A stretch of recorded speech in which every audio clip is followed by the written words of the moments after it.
Hello, sweet friends. Welcome back to another episode of The Authentic Path. I am your host, Dr. Vanessa Calderon. I am so happy to be here with all of you. For those of you new to the podcast, I am a physician, leader, entrepreneur, master coach, and I work with leaders, physicians, entrepreneurs, folks in the C-suite to really help them optimize their results in business and in life and do it in a way that's holistic.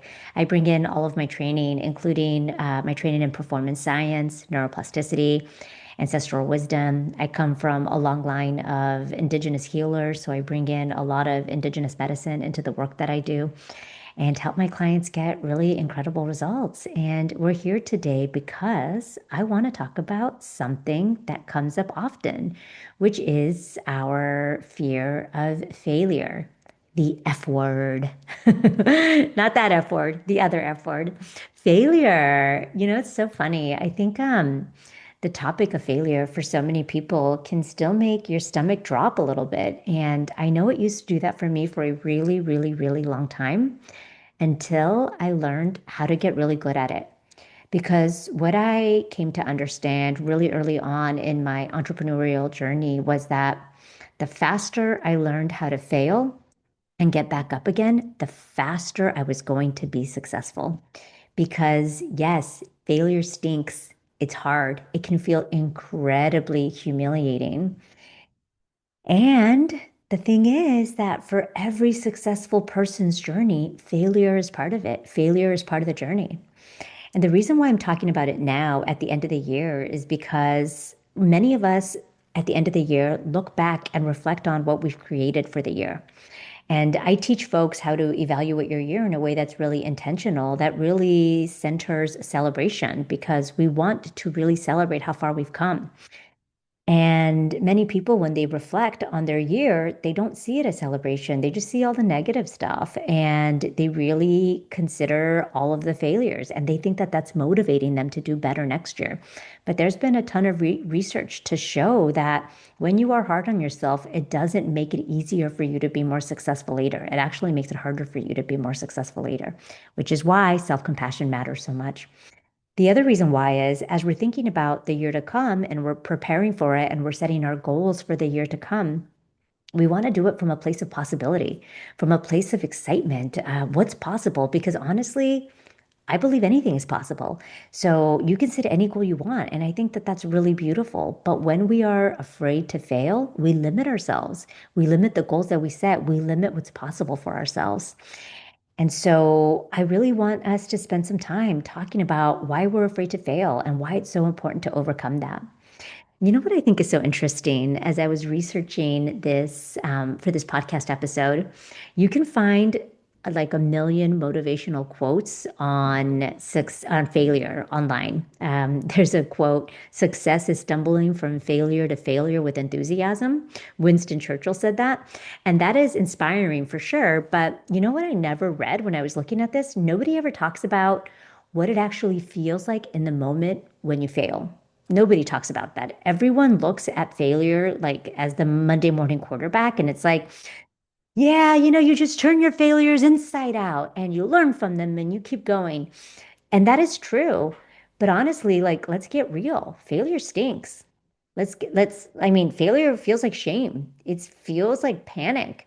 There's this voice in your head that talks to you being like, real successful people never fail. Everyone else has done it. There's something wrong with you. Maybe you're not cut out for this.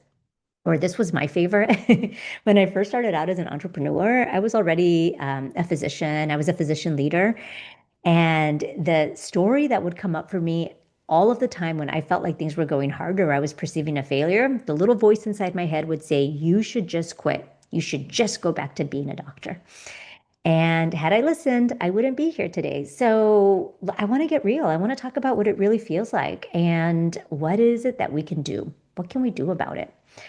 Okay, so if any of this resonates with you, hi, welcome. I want you to know that you're not alone. We are in this together, and we're going to unpack why we fear failure so much and what's happening actually in our brains when we fail, and why this fear can hold us back from purpose, from really doing something that's meaningful in our lives. And most importantly, we're going to talk about how to move through it. Okay, so why are we afraid to fail? So, at its core, fear of failure is never about the failure itself. It's never about the circumstance. What it's actually about is what we have made that failure mean and what we have made it mean about us. What does it mean about you when you perceive a failure? So, if you have been raised in an achievement oriented environment, and let's be honest, most of you listening, you're high functioning, overachievers, you're a leader, you're an entrepreneur. Most of us have been raised in these environments where we want to continually be achieving. Plus, we were born with these brains that are ambitious and excited and want to create and want to do more. And so, what ends up happening is that we tie success to our self worth. So, when we fail, our brain doesn't just register the failure, it doesn't just register, okay, this didn't work. What it's actually telling us is that you didn't work, you're the failure. And that's where shame starts to sneak in. The belief that you are bad or you are defective, instead of simply you're a human and that you're learning, that is usually what we make failure mean. There's research that was done by Berkeley, UC Berkeley, a long time ago, that talks about how failure actually activates the same brain path, the same neural circuits in our brain as physical pain. So, especially in the part of our brain known as the anterior cingulate cortex, that's the region that processes both emotional discomfort and also physical discomfort. So, what they did using functional MRI studies is they would see that when you fail, it actually feels like you're being hit in the gut. That's not a metaphor. That was actually what they saw on MRI studies. So, our brain literally interprets failure as danger. It interprets failure as physical pain, and it will continue to do that until we train our brain to do opposite, to do something different. And because our brain's number one job, you may have heard me say this if you've been following me for a long time, is to keep us alive, to keep us safe, and to do it as efficiently as possible, it is going to do anything it can to avoid that feeling of failure again, including keeping us small. None of us want to play small, but we all sometimes play small because we're so afraid of failure. It keeps us underperforming because we're so afraid that if we put ourselves out there, what if we get humiliated? Or we procrastinate on starting something because we're afraid of failing. That's why it's so much harder to stretch yourself and do something big and grow and be expansive when you have made failure mean something about your worth, your intelligence, or your belonging. Okay, so what happens in our brain when we perceive failure? Okay, so when you experience failure, your brain's fear center, your amygdala, it's going to go off. It's going to trigger that same stress response as if you're actually under threat. Okay, so it's a perceived threat. It's the same exact thing as an actual threat. It's like if you're being chased by a bear or you perceive you're going to fail, your brain's response goes off the same way and it secretes the same stress hormones, which means your heart rate starts to go up, your breathing might get shallow, and your prefrontal cortex, the part of your brain that separates you from all other mammals and is also responsible for your logic, for planning, for creativity, it actually turns off. It actually gets weaker whenever we're perceiving failure, which means it makes it harder for us to think clearly. It makes it harder for us to process, to have like that higher reasoning that makes us really understand, okay, this is not that big of a deal. We can figure this out because your brain goes into survival mode. So here's the good news, though, that we also see in neuroscience that how we interpret the failure will change the brain's response. Now, I think that is so incredible. Again, how we interpret failure will change the way our brain responds to it. So think about that. You are responsible for the interpretation. You are responsible for how we make meaning out of something. Humans are awesome. They love to make meaning out of everything. So when we see failure as a threat, our stress hormones spike, the fear dominates, and we go into this like avoidance behavior, and it strengthens that loop where we don't want to play big. So when failure is seen as feedback, though, so this is what I started to learn how to do when I started learning how to fail, is I just started learning that how can I make failure just more evidence, more data, more evidence, more data. When you start seeing failure as feedback, as opposed to like a perceived threat, your reward circuitry. So, not the part of your brain that turns on all your stress hormones, but the part of your brain that secretes the good stuff, dopamine, serotonin, that part of your brain goes off. When you can start rewiring your brain to be like, okay, that didn't work. Let me try this. That didn't work. Let me try this. What if this would work? What if that works? Really, with that level of like beginner's mind and curiosity, the things that you might be seeing your kids do, like your kid gets up to learn how to walk and they fall down. They don't like roll down and curl into a little ball. No, they try to pull themselves back up again, figure out how they can do it again. When we do that same thing with our own failure, it activates the good parts of our brain. It promotes curiosity, it promotes learning and resilience. So we need to learn how to be scientists. We need to learn how to see everything as feedback, as evidence, as data.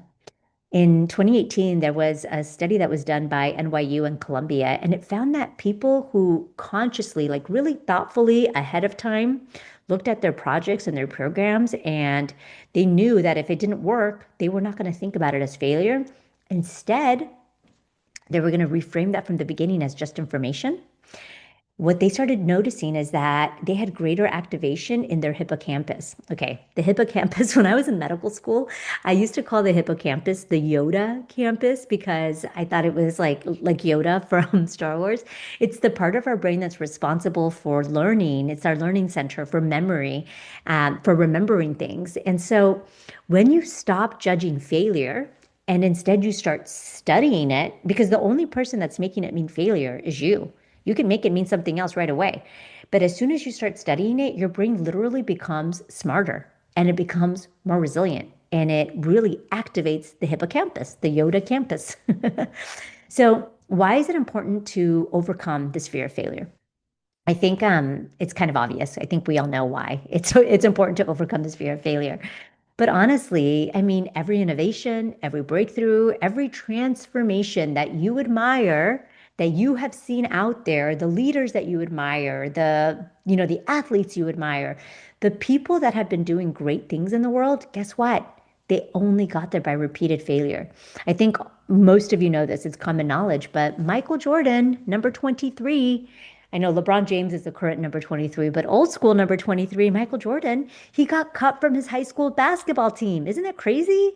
It's wild to think that like the GOAT of basketball didn't make his high school basketball team. But guess what he did? He kept going. He was like, he was Oh man, he was like determined. He was so determined to get better, and he did. Steve Jobs, you all know Steve Jobs, the dude that created the iPhone, he got fired from Apple. He created Apple products and they fired him. And then they rehired him later because he was committed. He came back, they rehired him later. And you guys know Jennifer Lopez. Jennifer Lopez, J-Lo, I remember this because I'm old enough to remember. J-Lo was on a show called In Living Color before she got her big break. That's actually, I think, what got her big break. She was on In Living Color, and she was one of the gals that would come out and dance. They were called the Fly Girls. In Living Color. I love that show when I was a kid. And J-Lo actually got cut. She got cut from the Fly Girls, and she's also one of the most famous Fly Girls of all time. So I think it's just really important for all of us to remember that what all of these people had in common is that they did not let their failure define them. They did not let their failure define them. And the other thing that I think is so important, and one of the things I really want you to take away from this, is that they were more committed to their vision of success, to what they wanted to create in the world, than they were to their fear of failure. And that is so important. When you can be more committed to who you want to become, to what you are creating in the world, more committed to that than your fear of failure, you're going to do big things, my friend. Fear of failure keeps you playing small. It makes you second guess your brilliance. It makes you undercharge for the work you're putting out in the world. It makes you hesitate. It makes you really take a step back instead of leading boldly, instead of taking up the space you deserve to take up. And for those of us that are coming from marginalized communities, if you're a person of color, if you're a woman, this fear often carries some pretty heavy generational weight. It's not just us, it was kind of we inherited it. So I named that because it's not just personal. Sometimes it's like this systemic conditioning that we inherited. where we can't afford to mess up. We have to be perfect. We're not just representing ourselves, we're presenting, you might be the first woman to do something, the first person of color to do something, and it feels kind of heavy. And here's the truth that you cannot create extraordinary success if you are always afraid. You can only create that from courage, from curiosity, from commitment. And I think it's really important to name that again because courage, especially, courage does not exist if there is not also fear. So that is true. But when you let fear run the show, instead of seeing the fear and knowing that I got to take the action anyway, that's courage. Courage feels uncomfortable. That is where you create extraordinary success. Okay, so let's talk a little bit about how you can overcome this fear of failure. I'm going to give you this super simple three-step process. I like to use it in my own life and I teach it to my clients all the time. And it really supports us in working through the fear. So number one, we always start with awareness. We can't change anything if we don't actually know what the problem is. You got to start with awareness. So when we are failing, when the brain tries to protect us from that negative emotion, it's going to distract us. And it's going to distract us through something that is known in psychology as buffering. Buffering or numbing out. Numbing out is another more common term. So, what do you do to buffer or to numb out when you are feeling all the negative emotions from failure? Maybe you're someone that you go get a glass of wine. Maybe you are scrolling through, maybe you decide to scroll through social media. Maybe you're someone that just like throws yourself into work. You overwork when you're feeling uncomfortable. Or maybe like me, you're someone that binges on Netflix when you feel uncomfortable. It's so funny. I'm not a big drinker. And so I remember when things would get really uncomfortable. Oh man, when I first started as an entrepreneur and I didn't have all of the tools I have now to manage my mind, and things would feel hard, or I would feel like things weren't going well, or I would feel the F word again. Holy smokes, I would binge on Netflix. And it was so fascinating because as soon as I caught on to myself that that's what I would do, all of a sudden I would start looking for other things to buffer because then I'm like, oh no, I'm not going to buffer on Netflix, but I'd find other ways to buffer. So it's really important for you to notice all of the ways that you avoid that negative emotion. What are the things that you do? So because what we want to do instead is instead of avoiding those negative emotions, instead of buffering in ways that are not supportive or helpful to our nervous system, we want to actually pause and just name what we are feeling. When you name the emotion, it activates again your prefrontal cortex and it decreases the activity in your fear center. This is called affect labeling. It's been validated by multiple studies as a way to calm emotional reactivity. So your very first step is affect labeling. So you want to just say like, "Ooh, I notice that I'm feeling humiliated. I notice that I'm feeling ashamed. I notice that I'm feeling afraid." Whatever it is, you want to name it, okay? Your brain, oh man, the human brain is so fascinating. The human brain loves clarity. It loves clarity. So the more clear you can be, the better. Okay, so that's step one. You notice what you're doing, and instead of avoiding the feeling, you label it. Okay, step two, you want to process the thoughts and emotions. So, something really simple you can do is just pause for a second and just notice what you're thinking. You can write it down if you want. Write down all of the thoughts that your mind is telling you after you failed. All of those ugly, disgusting thoughts your brain wants to offer you. I'm not cut out for this. I should just quit. Everyone else has it easier. I'll never be successful, whatever it is. Or you can just pause and notice. Sometimes what I do when I'm noticing some of these feelings, I'll say, I notice that I'm feeling disappointed. And then I'll ask myself, what might I be thinking to cause me to feel this? And then I'll just wait for all those thoughts to come up. And for those of you interested, I invite you to try out some of Byron Katie's work. Byron Katie is an old school, awesome woman, teaches a lot of good stuff. She wrote a book, it's called The Work. And one of the things that she offers in her book is when you see those thoughts as you're processing them, you can ask yourself, is this thought really true? Can I be 100% sure this thought is true? Because what starts to happen, especially when you offer yourself that 100%, like, can I be 100% sure that I'm not cut out for this? Usually the answer is no, you can't be 100% sure.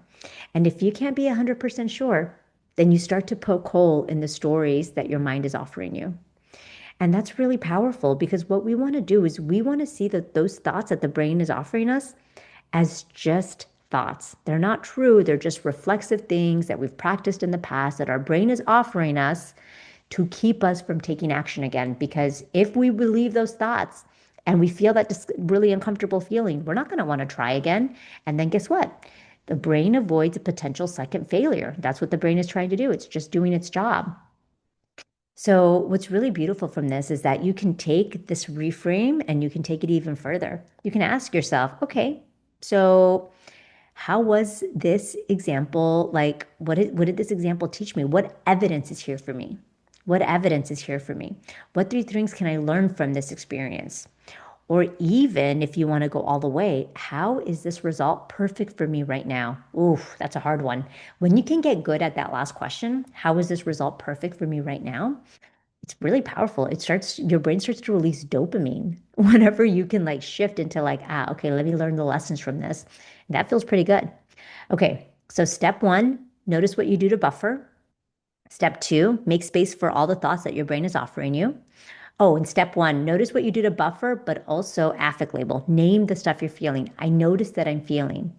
And then you process the thoughts and emotions. And then step three, recommit, baby. Recommit to your vision. Remember, every failure is just evidence. It's just data. I think the reason why, again, I got so good at failing is because I was so committed to being successful. I was just like, I don't know. I was raised by a mom who really taught me, in my bones, I just embodied anything is possible. My mom never once told me that I can't, I never heard that growing up. And so I really believed and I still believe unlimited possibility. I believe anything is possible. And it's a really beautiful belief to have. And so when I decided to become an entrepreneur, from the beginning, I decided I was going to be successful in doing it. I was like, all right, I'm going to do it and I'm going to do it well and I'm going to be successful and I'm going to figure it out.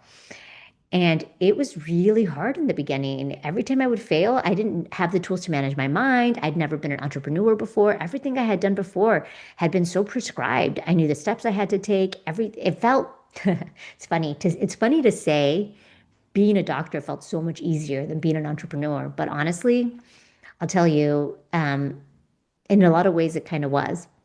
So, so the last step here is recommitting to your vision. Recommitting to your vision and remembering that every failure is just data. Because as soon as I just like realized, oh my gosh, the sooner I get comfortable with failing and knowing how to fail, and the sooner I get over and get back up again, the faster I'm going to be successful because I'm going to learn faster. The sooner I can see all of this as just evidence and data, I'm just going to learn faster. So I want you to recommit to your vision. I want you to be more committed to your vision than to your fear of failing. And again, remember that courage is not the absence of fear. It's taking action when fear is present, putting fear right there in the passenger seat instead of letting it drive. And every time you do that, you rewire your brain's association with fear and with risk. And over time, the stuff that used to feel terrifying just becomes normal.